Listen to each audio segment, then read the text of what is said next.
തൃശൂർ പാലിയേക്കരയിൽ കഞ്ചാവ് വേട്ട 120 കിലോ കഞ്ചാവ് പിടികൂടി. 4 പേരെ പോലീസ് പിടികൂടി. വിവരങ്ങൾ MS ലിഷോയ് നൽകും. ലിഷോയ്, എപ്പോഴാണ് പ്രതികൾ പിടിയിലായത്? പിടിയിലായവരുടെ കൂടുതൽ വിവരങ്ങൾ എന്താണ്?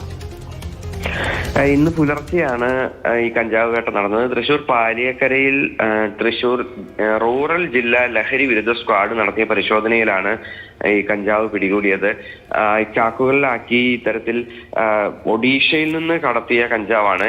4 യുവാക്കൾ ലോറിയിൽ ഒഡീഷയിൽ നിന്ന് കേരളത്തിലേക്ക് കഞ്ചാവ് കൊണ്ടുവരികയായിരുന്നു. ഇവർ കൂടുതൽ കഞ്ചാവ് കടത്തിയിട്ടുണ്ട് എന്നുള്ള കാര്യത്തിൽ സംശയം ഉണ്ട് എന്നുള്ളതാണ് പോലീസ് പറയുന്നത്. കാരണം ഇവർ ഒഡീഷയിൽ പോയി അവിടെ നിന്ന് കഞ്ചാവ് എടുത്തു വരികയായിരുന്നു എന്നാണ് പോലീസിന് ലഭിച്ച വിവരം.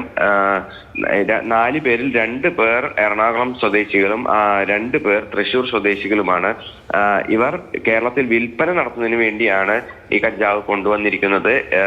പ്രധാനമായും കൂടുതൽ അളവിൽ ഒഡീഷയിൽ നിന്നും മറ്റും കഞ്ചാവ് കൊണ്ടുവന്ന് അതിനുശേഷം ഇവിടെ അത് ചെറുകിട കച്ചവടക്കാർക്ക് വിതരണം ചെയ്യുക എന്നുള്ള കൂടിയാണ് ഇത് കൊണ്ടുവന്നിരിക്കുന്നതെന്നാണ് പ്രധാനമായും മനസ്സിലാക്കാൻ സാധിക്കുന്നത്. എന്തായാലും ഇവരെ വിശദമായി ചോദ്യം ചെയ്യുന്നതിന് വേണ്ടി ഇപ്പോൾ പുതുക്കാട് പോലീസ് സ്റ്റേഷനിലേക്ക് എത്തിക്കും. പിന്നീടായിരിക്കും അറസ്റ്റ് രേഖപ്പെടുത്തുന്ന നടപടികൾ ഉൾപ്പെടെയുള്ളവ നടക്കും.